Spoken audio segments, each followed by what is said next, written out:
स्वाध्याय करने का एक सुंदर अवसर प्राप्त हो रहा है।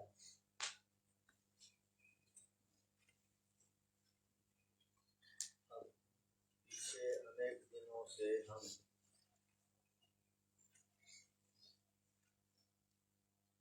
ईश्वर के गुण कर्म स्वभाव से संबंधित, ईश्वर की विशेषताओं से संबंधित संबोधन शब्दों पर विचार कर रहे थे। प्रथम मंत्र की व्याख्या से पूर्व महर्षि दयानंद जी जिन संबोधनों को इस छोटी सी पुस्तक में प्रदान किया है, उन शब्दों की गंभीरता को और महत्व को ध्यान में रखते हुए उन शब्दों पर हम लोगों ने विचार किया।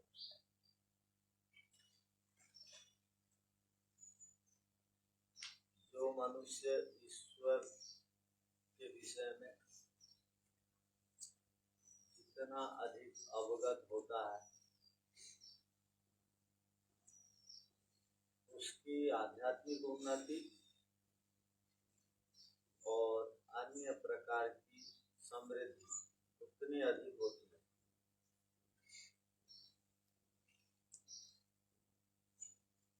इस छोटी सी पुस्तक में केवल ईश्वर से संबंधित कुछ मंत्रों का संग्रह है। एक एक मंत्र पर हम विचार करेंगे। प्रथम मंत्र को यहाँ पर दिया गया है, कृष्ण पट्टम, और सत्यार्थ प्रकाश प्रथम समोल्लास में सर्वप्रथम इस मंत्र को दिया गया है।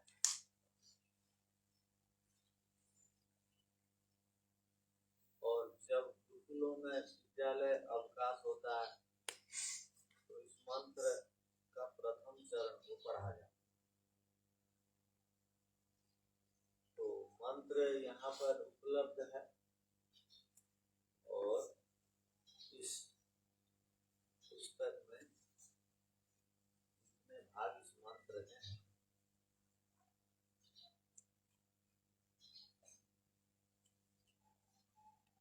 ओम शन्नो मित्रः संवरुणः शन्नो भवत्वर्यः शन्न इंद्रो बृहस्पति शन्नो विष्णुरुक्रमः। सभी संबोधनों के उपरांत जैसे विद्वत विलासक कहा गया,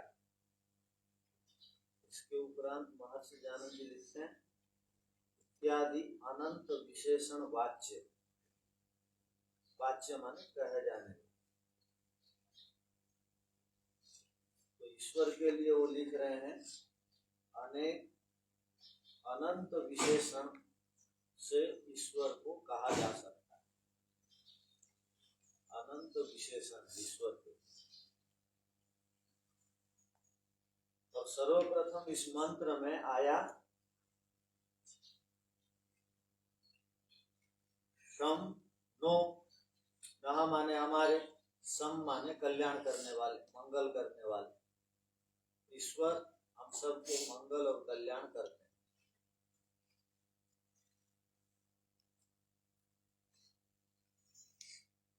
इस प्रकार करते हैं, किस स्वभाव से युक्त होकर के करते हैं, तो वहां पर सर्वप्रथम शब्द आया मित्र बन करके।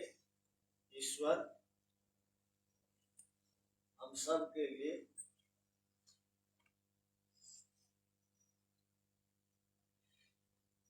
कल्याण चाहते हैं,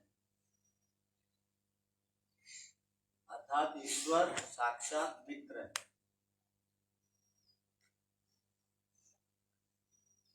मित्र शब्द सत्यार्थ प्रकाश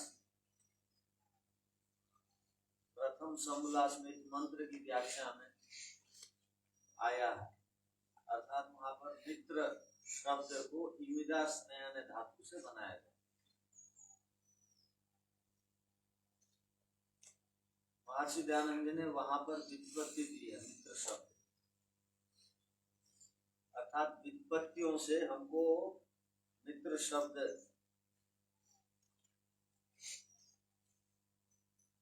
की जो परिभाषा है, जो अर्थ है, वो बात समझ में आती है। तो वहां पर उन्होंने क्या दिया मित्र शब्द के लिए? तो मित्र शब्द की व्युत्पत्ति अनेक प्रकार से हो सकती है, किंतु महर्षि जी ने व्युत्पत्ति क्या वहां पर लिखी, इसको देख रहे हैं। मैद्यति, स्नेहति, स्नेह्यते वास मित्र, जो सबसे स्नेह करके और सबको प्रीति करने योग्य है, इससे उस परमेश्वर का नाम मित्र है। इसको महर्षि दयानंद जी ने इस प्रकार लिखा। ईश्वर को मित्र क्यों कहा जाता है? तो ईश्वर के अनंत विशेषण है, संबोधन है। उन संबोधनों में से एक संबोधन ये भी बन सकता है कि हे मित्र। तो यहाँ पर मैद्यति, इमिदा स्नेह ने धातु है। मैद्यति का अर्थ स्नेहति, स्नेहति का अर्थ है स्नेह करके। स्नेहते, जो सबसे स्नेह करके और सबको प्रीति करने योग्य है।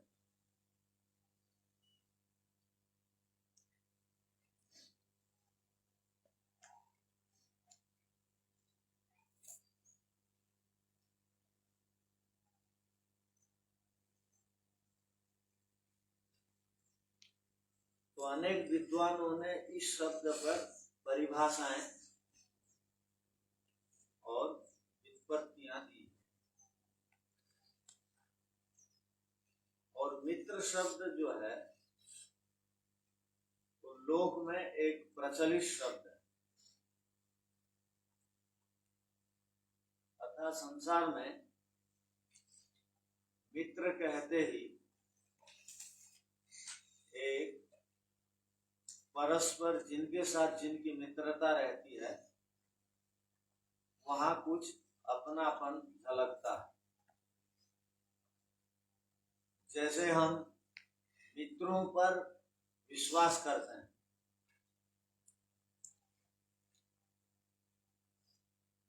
महाभारत पर्यंत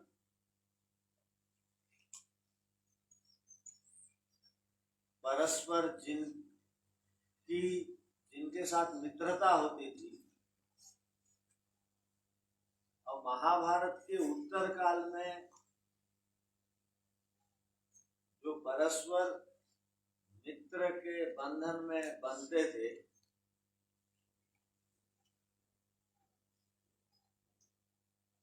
उनको देख करके नीतिकार ने बहुत अच्छी बात लिखी। अर्थात लोक में भी जो मित्र होते हैं वो किस प्रकार होते हैं, अर्थात संसार में एक प्रसिद्ध श्लोक है, हम नीति शतकम में पढ़ते हैं, पापा निवारयत् योजयते हिताय,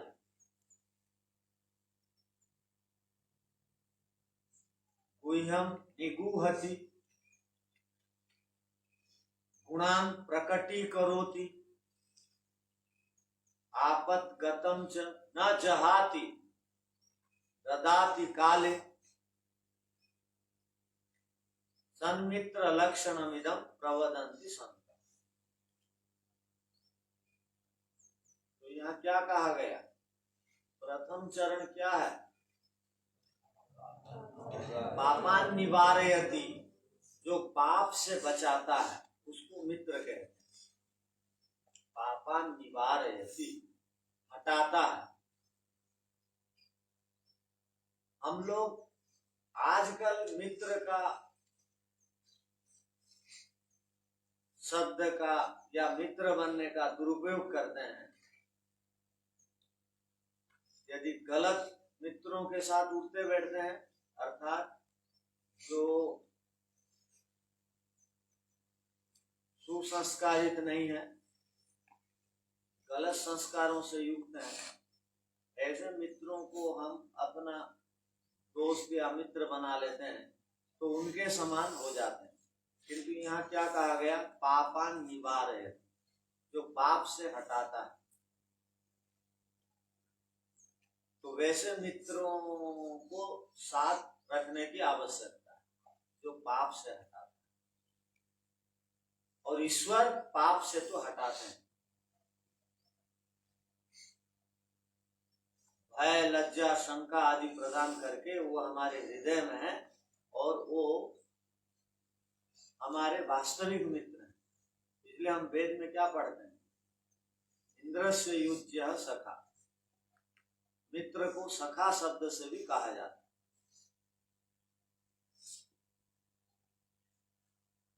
इंद्र माने जीवात्मा का, युज्य माने योग्य, सखा माने मित्र यदि कोई है।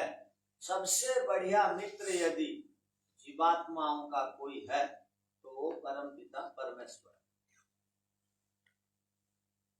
इसलिए इस मंत्र में भी हे परम पिता परमेश्वर, आप मित्र हैं, आप हमें कल्याण करिए। नः शम, सम माने कल्याण कर।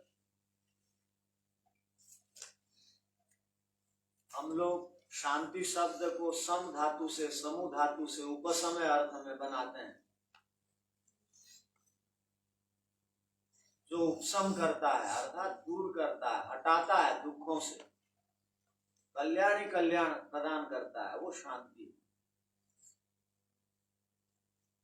तो यहाँ पर मित्र हमारे लिए, ईश्वर मित्र हमारे सब के लिए कल्याण करने वाले बने कहा। और जो स्नेह देता है, जिन पदार्थों में स्निग्धता है, स्नेह गुण है, वो चिपक जाते हैं, कभी भी हटते नहीं। पानी चिपक जाता है तो वो अपना दाग कागज आदि से हटाता नहीं, ये पानी से प्रभावित कागज है, पता लग जाता है। और वस्त्र को पानी में डुबोते हैं तो पानी अपना गुण प्रदान करता है, गंदगी दूर करता है और वस्त्र को गीला कर देता है। वैसे ही तेल, घी आदि ये जहां भी गिरते हैं अपनी पहचान बना के रखते हैं। तो स्नेह का अर्थ यह है, अर्थात चिपका के रखे रखना। ईश्वर मित्र है, ईश्वर के साथ हमको चिपके रहना चाहिए। ईश्वर की मित्रता को कभी नहीं छोड़नी है। ऐसा तत्पर और ऐसी दृढ़ता मन में हो। तो यहाँ क्या कहा गया? जो मित्र बनते थे परस्पर, वो मित्र किस प्रकार होते थे? तो यहाँ कहा गया पापान निवारयति योजयते हिताय। योजयते, वो युजिर योग है, योजयते हिताय, जो हित के कार्यों में लगाते थे। ईश्वर हमको हित के कार्यों में लगाते हैं। और संसार के बंधुओं को भी परस्पर हित के कार्यों में एक दूसरे को लगाना चाहिए।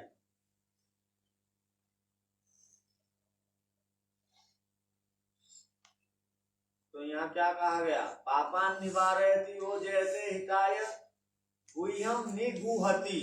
गुह्यम निगूहति, गुह्यम शब्द आया, अब मी गुहति शब्द आया, छिपाता है। मित्र की अंदर की बात को वो छिपाता है। इसलिए हमारे यहाँ एक नियम है कि संगठन को बनाए रखना है तो किसी का कोई दोष दिखाई देता है तो सार्वजनिक दुत्कारते हुए उस दोष को नहीं बोलना चाहिए। अर्थात संगठन की बात चल रही, संगठनों में कोई यदि छोटा मोटा दोष कर दिया, उस दोष को छिपाना चाहिए, उसको व्यक्तिगत बोल देना चाहिए, सार्वजनिक नहीं बोलना चाहिए। तो वहां पर धैर्य की परीक्षा होती है। और जो ब्रह्मचारी हैं उनको आत्मनिरीक्षण के काल में दोष सबके सम्मुख बोल देना चाहिए। जो अध्यात्म मार्ग में ऊपर उठना चाहते हैं वो आत्मनिरीक्षण के काल में या गुरुजी ने दोष को देखा और प्रकट कर दिया सार्वजनिक, तो उसको अपमान नहीं समझना चाहिए, क्योंकि वो दूसरे भी जो हैं इस प्रकार दोष ना करें बोल के कई बार आचार्य जी लोग बोल देते हैं सार्वजनिक। तो दो पक्ष यहाँ पर रखना। यदि संगठन है, कोई कार्यक्रम है, तो वहां पर तो किसी के दोष देख लेने पर वो सार्वजनिक उसको दुत्कारते हुए प्रकट नहीं कर देना चाहिए, उसको व्यक्तिगत जरूर बता देना चाहिए। इसको दोषी को तो, किंतु आत्मनिरीक्षण के काल में सबके सम्मुख अपना दोष बता देना चाहिए।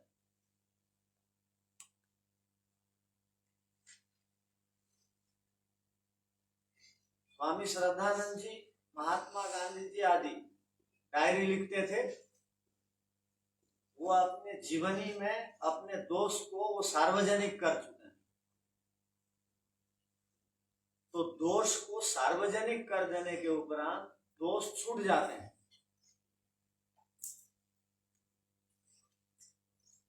तो यहाँ पर क्या कहा गया, गुह्यम निगूहति, जो छिपाने योग्य बातें हैं, अंदरूनी बातें हैं, वो अंदरूनी बातों को जो मित्र होते हैं वो छिपा के रखते हैं।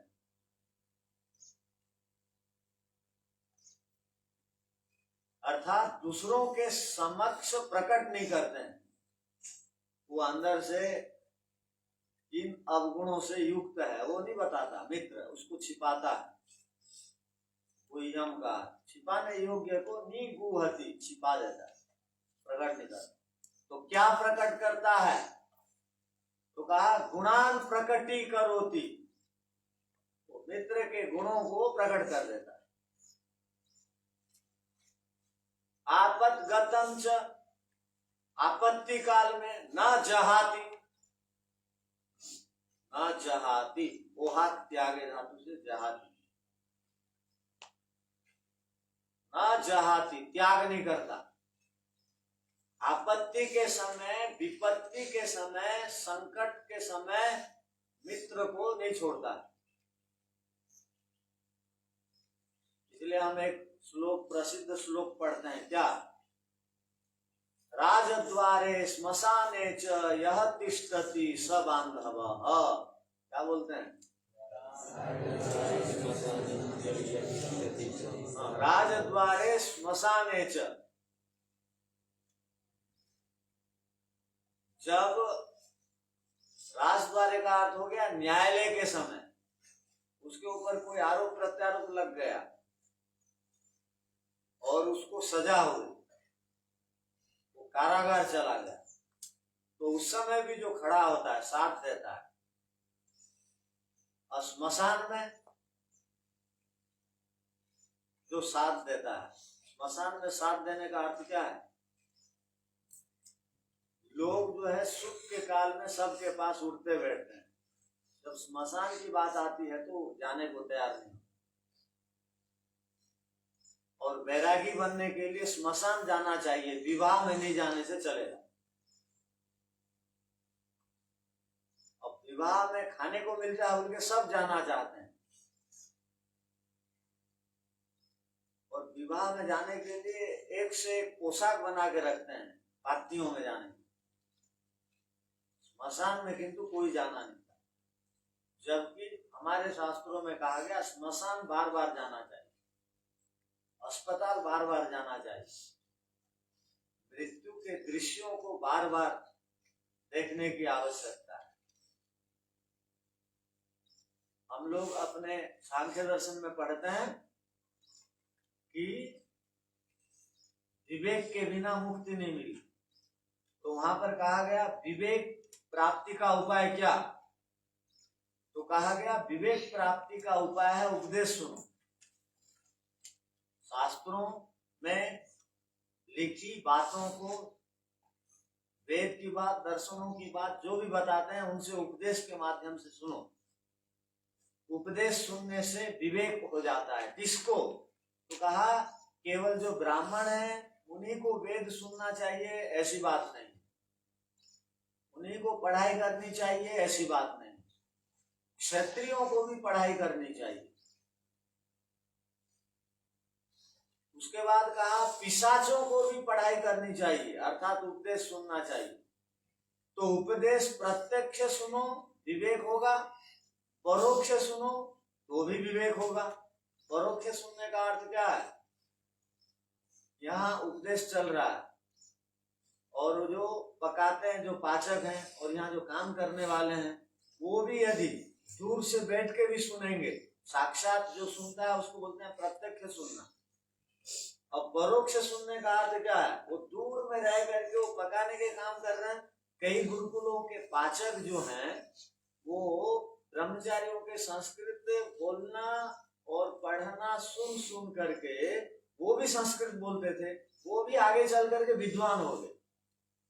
गुरुकुल कालवा आदि में हमारे जो अभी गुरुजी हैं, वो गुरुजी के गुरुजी थे पढ़ाने वाले, जो कि स्वामी रामदेव जी के भी गुरुजी थे, आचार्य बलदेव जी। उनको देखे हैं हम। तो वो संस्कृत बोलते थे और गो सेवा करते थे। तो वहां पर जो पाचक लोग थे उनसे भी वो संस्कृत में बोलते थे। हम भी अपने गुरुकुल में पाचकों से संस्कृत में बोलते थे। वो एक पाचक 20-30 साल था वहां, उसको संस्कृत में बोलते थे, वो समझ लेता था। तो वहां पर पुराने गुरुकुलों में जो काम करने वाले हैं वो भी विद्वान बन गए, बार बार वही बात सुन सुन करके विद्वान बन गए, और उपदेशक भी बन गए। कई तबला वादक लोग वो भजन उपदेशकों के साथ उठते बैठते सुन सुन करके भी वो भी भजन उपदेशक बन जाते हैं आर्य समाज में। तो क्या कहा गया कि प्रत्यक्ष सुनने से भी उपदेश विवेक होता है, परोक्ष में सुनने से भी उपदेश विवेक होता है, और किससे होता है विवेक?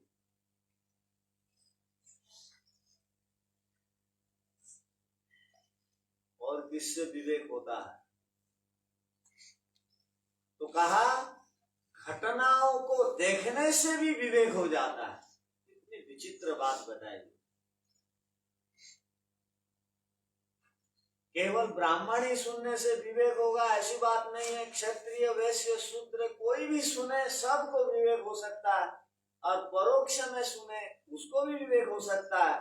यदि परोक्ष में कोई नहीं सुन पाया, प्रत्यक्ष में कोई उपदेश नहीं सुन पाया, किंतु दृष्टांतों से भी, दृष्टांत माने घटनाओं को देख करके भी विवेक हो जाता है। जैसे महर्षि दयानंद जी प्रातः स्मरणीय है। वो तो घर में शास्त्रों को पढ़े नहीं थे, उनको कोई पढ़ाया नहीं था वेद दर्शन आदि, किंतु घटना को देखे, बहन की मृत्यु हो गई, चाचा जी की मृत्यु हो गई, दोनों से उनको स्नेह मिलता था, सर्वाधिक स्नेह चाचा जी से मिलता था। जब देखे बहन चले गई, जिससे मैं खेलता कूदता था, जिसके साथ, वो चले गई और नहीं है, ससुरी। और चाचा जी जो गोदी में उठाते थे, घुमाते थे, वो भी चले गए। तो वो घटनाओं को देख करके उनके मन में एक प्रकार की नई भावना जागती, वैराग्य। अच्छा, तो देखते देखते चले गए, मैं भी चला जाऊंगा क्या? और एक घटना उन्होंने देखी कि वो चूहे लोग, जिसको हम भगवान बोलते हैं, उनके ऊपर कूद रहे हैं, मल मूत्र विसर्जन कर रहे हैं, वहां की मिठाई खा ले रहे हैं, वहीं झगड़ा कर रहे हैं। ये सब दृश्यों को उन्होंने देखा। ये 3 घटनाओं से वो प्रेरित हो गए और घर छोड़ने को बाध्य हो गए। 3 घटनाओं से वो हमारे जैसे सुने नहीं थे ऐसे प्रवचन। महर्षि दयानंद जी से भी अधिक सौभाग्य हम लोगों का है। उनको गुरुकुल में पढ़ने का बचपन में सौभाग्य नहीं मिला, हमको मिला। जैसे हमको बोल रहा हूं, हमको, मुझे 5वीं के बाद से गुरुकुल में रहने का सौभाग्य मिला। महर्षि दयानंद जी को कहाँ मिला?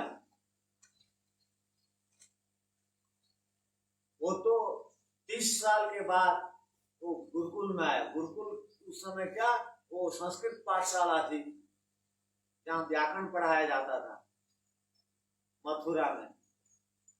दंडी गुरुवर गिरिजानंद जी, उनकी पाठशाला में उनको आने का सौभाग्य मिला। तो केवल घटनाओं से उनके अंदर विवेक उदय हो गया। इसका अर्थ हुआ विवेक उत्पन्न होता है उपदेश सुनने से, विवेक उत्पन्न होता है परोक्ष उपदेश सुनने से, और विवेक उत्पन्न होता है घटनाओं से। तो महात्मा बुद्ध जी को भी ले लो, वो भी वृद्ध आदमी को देखे डंडा लेके चल रहे हैं, कुछ आदमी दौड़ रहे हैं बिना डंडे के, खेल रहे हैं, कूद रहे हैं, मनोरंजन कर रहे हैं, कुछ लोग जो है डंडे लेके चल रहे हैं ऐसे झुक के। क्या बात है? वो दोनों दृश्यों को उन्होंने देखा।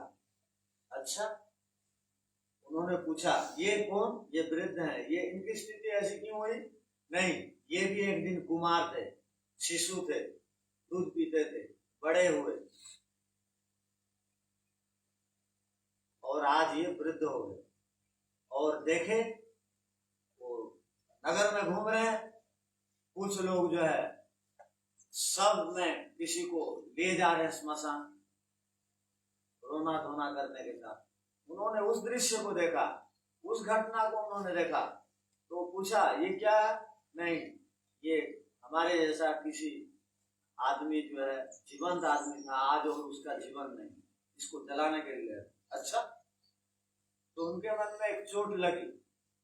अच्छा, मुझे भी ऐसा ही मरना पड़ेगा, मुझे भी कुछ लोग ऐसे ले जाएंगे स्मशान में। तो दूसरों ने कहा सबकी अंतिम गति वही है, माने अंतिम स्थान सबका कहाँ है? ये घर है कि स्मशान है? अंतिम रहने का स्थान स्मशान है, तो मुझे भी जाना पड़ेगा। उन्होंने कहा हाँ जाना पड़ेगा। अच्छा, इससे बचने का कोई उपाय है? हाँ है, वैराग्यमेव अभयम। सब में भय है, वैराग्य में अभय, निर्भयता। वैराग्य में निर्भयता। तो घटनाओं से भी सीख मिलती है, कहने का अभिप्राय। तो अब अलग बात है कि वो बुद्ध जी को, गौतम बुद्ध को मोक्ष मिला नहीं मिला, ये विचारनीय विषय। किंतु एक प्रकार की निर्भयता जीवन में आ गई। जो भी वैराग्य बनेगा, वैराग्य का अर्थ त्याग करेगा। त्याग का अर्थ मन में भी ये विचार नहीं रखेगा कि सांसारिक पदार्थों को प्राप्ति करने के उपरांत मैं सुखी हो जाऊं, अर्थात सांसारिक पदार्थों से मुझे सुख मिल जाएगा। अंदर से भी ये भावना जिसके अंदर नहीं है वो तो वैरागी है, वो तो त्याग बोलते हैं।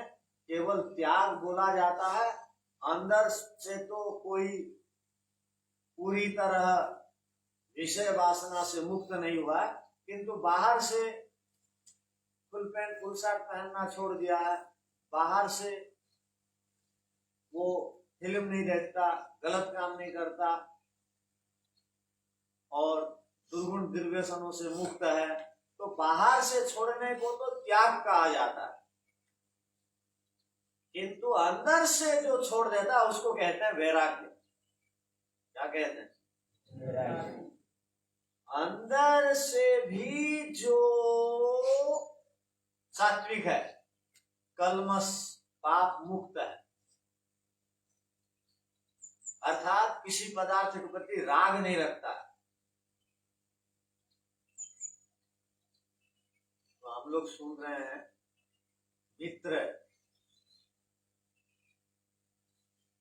शब्द का क्या अर्थ है, हमारे आचार्यों ने मित्र शब्द पर क्या लिखा?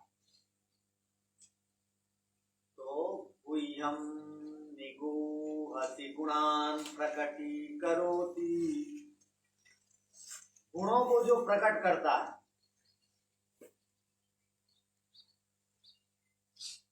आपद्गतम च न जहाति ददाति काले, आपत्ति आने पर जो छोड़ता नहीं है, ईश्वर कभी भी नहीं छोड़ते हैं। और ईश्वर हम अपने लिए जितने चिंतित नहीं है उससे अधिक हमारे लिए ईश्वर चिंता करते हैं, और हमारे दोषों को हम ही को बताते हैं, दूसरों को नहीं बोलते। गुह्यम निगूहति गुणान प्रकटीकरोति, और जब हमारे अंदर कोई अच्छे कार्य करने में रुचि बढ़ती है तो ईश्वर पीछे से ठेल करके उत्साह देते हैं, चल तू कर, आगे बढ़, मैं तेरे साथ हूं। इसलिए कई बार जो है ईश्वरीय कार्य करने में आदमी घबराता नहीं, वो शून्य से भी आरंभ करके बहुत बड़ा बड़ा काम कर देता है। कौन है? जितने बड़े बड़े आध्यात्मिक कार्य होते हैं वो सब शून्य से आरंभ होते हैं, ध्यान रखना। और ईश्वर जो है अच्छे कार्यों को करने से उत्साह देते हैं अंदर बैठे बैठे, यही है गुणान प्रकटीकरोति। आपद्गतम च न जहाति, आपत्ति आने पर ईश्वर भक्त कभी भी नहीं घबराता है, और सच्चा मित्र अपने मित्र को कभी नहीं छोड़ता, ये हम सुन रहे हैं। आपद्गतम च न जहाति ददाति काले, और देने के समय में पीछे भी हटता नहीं है। जिस समय जिस चीज की आवश्यकता है वो मित्र उसी समय उस चीज को दे देते हैं। वो आजकल तो ऐसे मित्र कम मिलते हैं जो आवश्यकता के अनुसार दूसरों को दे देते हो, किंतु मित्र का तो यही लक्षण। तो कहा सन्मित्र लक्षणम इदम प्रवदन्ति संत, संत पुरुषों ने ठीक मित्रों का लक्षण इस प्रकार किया है। ध्यान रखना, ऐसे भी कुछ मित्र होते हैं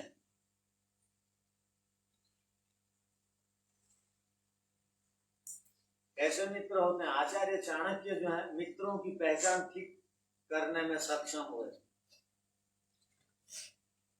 तो मुद्रा राक्षस पुस्तक को शास्त्री जो तृतीय वर्ष में है उसको जब पढ़ोगे तो आचार्य चाणक्य के विषय में हम जानेंगे कुछ कुछ। और आचार्य चाणक्य को जानने के लिए तो उनके ग्रंथ हमारे पास है, उनको पढ़ लेने से जाना जा सकता है चाणक्य नीति।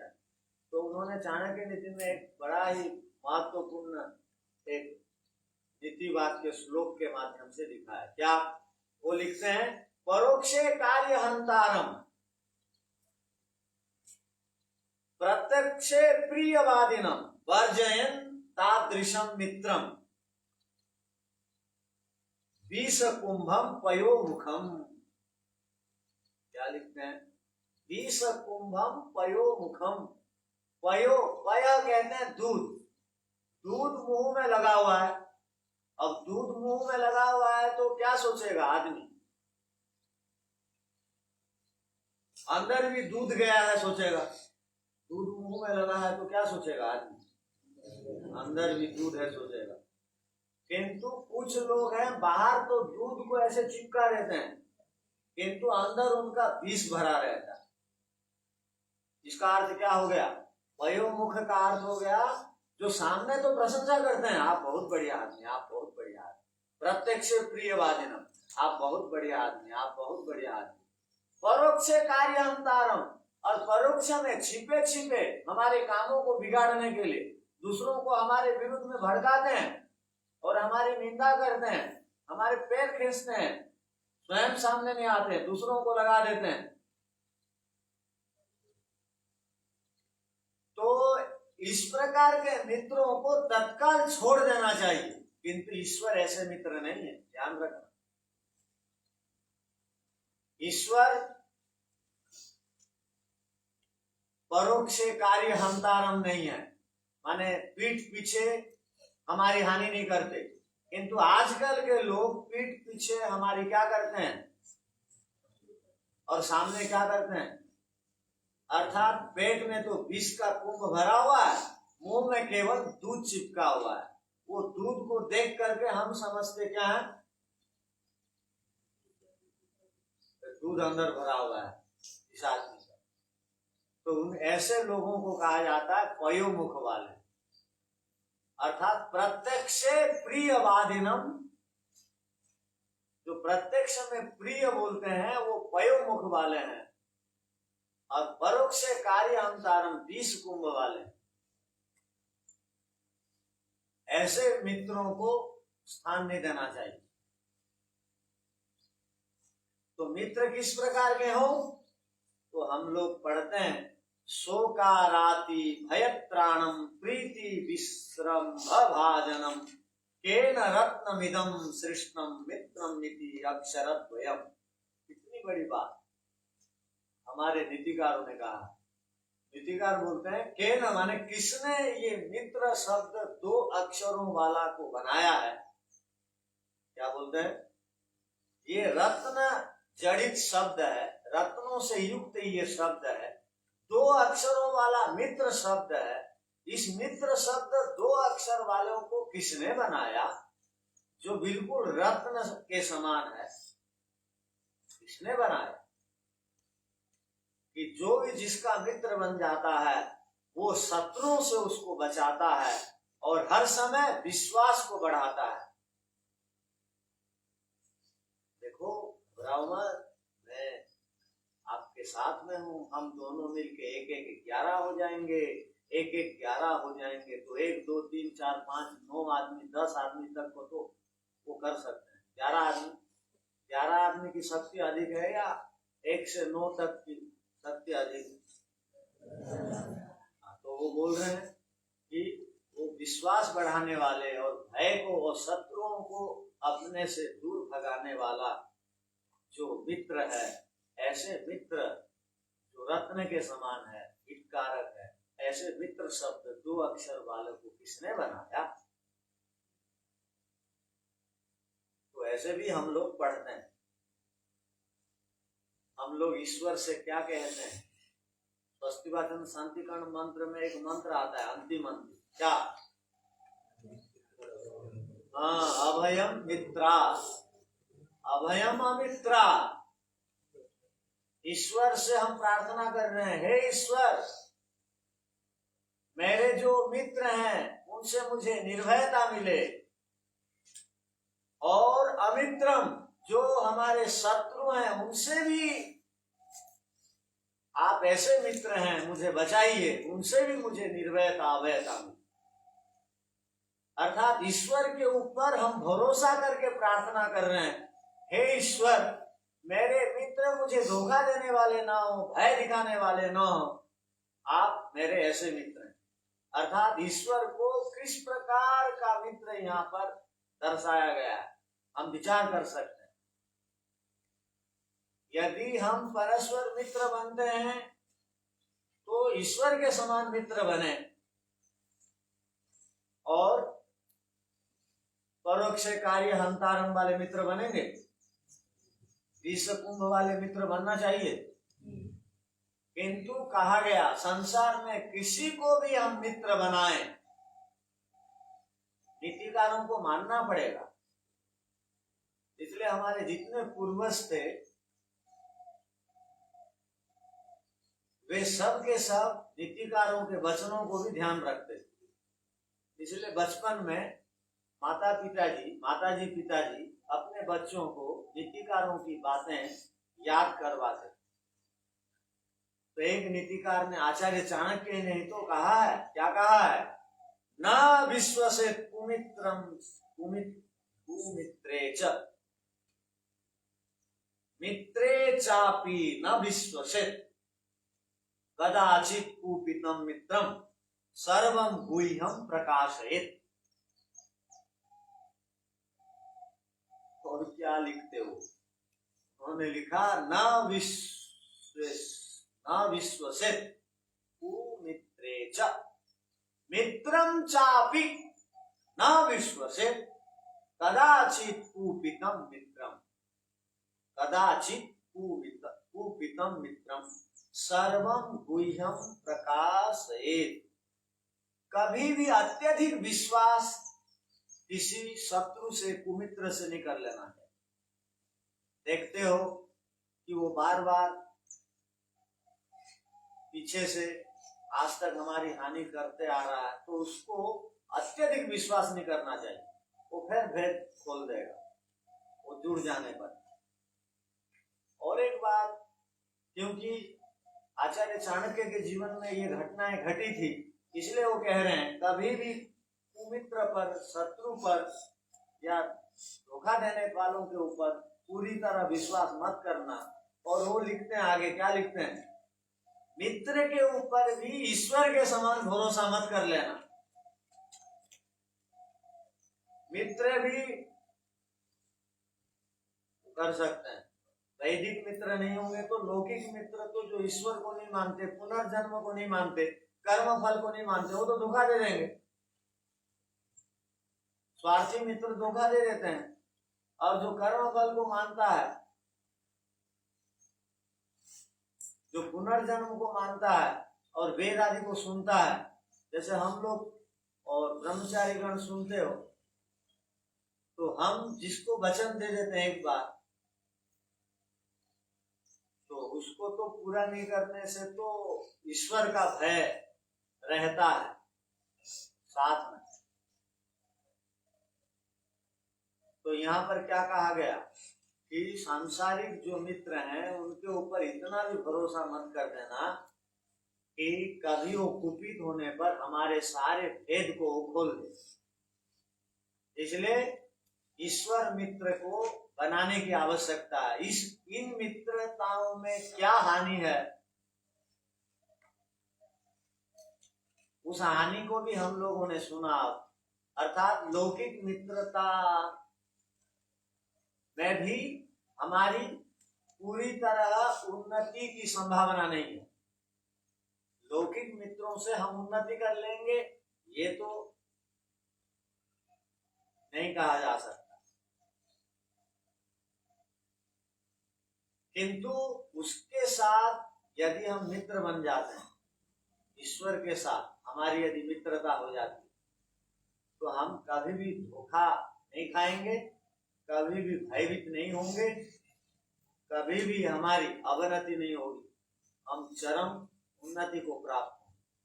तो देखो, वेद मंत्र में लिखे गए एक एक शब्द पर जब हम विचार करते हैं और सांसारिक मित्रों के साथ ईश्वर की मित्रता की तुलना करते हैं, तो सांसारिक मित्र कभी भी ईश्वर के समकक्ष नहीं हो सकते। सांसारिक मित्र कुपित होने पर भेद खोल देते हैं, किंतु ईश्वर रूपी जो मित्र हैं वो भेद क्या खोलेंगे, वो तत्काल अपने अंदर पाप करने पर भय आदि दे करके, पुण्य करने पर उत्साह निर्भयता आदि दे करके हमको मुक्ति मार्ग को प्रशस्त कर रहे हैं। तो ऐसे मित्रों को हम छोड़ करके, ऐसे मित्र को हम छोड़ करके संसार के मित्र के लिए सब कुछ न्योछावर करने का जो भ्रम पालते हैं और ईश्वर मित्र का जो विस्मरण करते हैं, ये हमारे लिए ठीक नहीं। हमारे लिए माने हम मनुष्यों के, अतः हम मनुष्य का ईश्वर को मित्र माने और सर्वाधिक यदि कोई हमको स्नेह देता है, हमारा हित चाहता है, हमको पाप से बचाता है, हमको निर्भयता प्रदान करता है, तो वो ईश्वर रूपी मित्र है।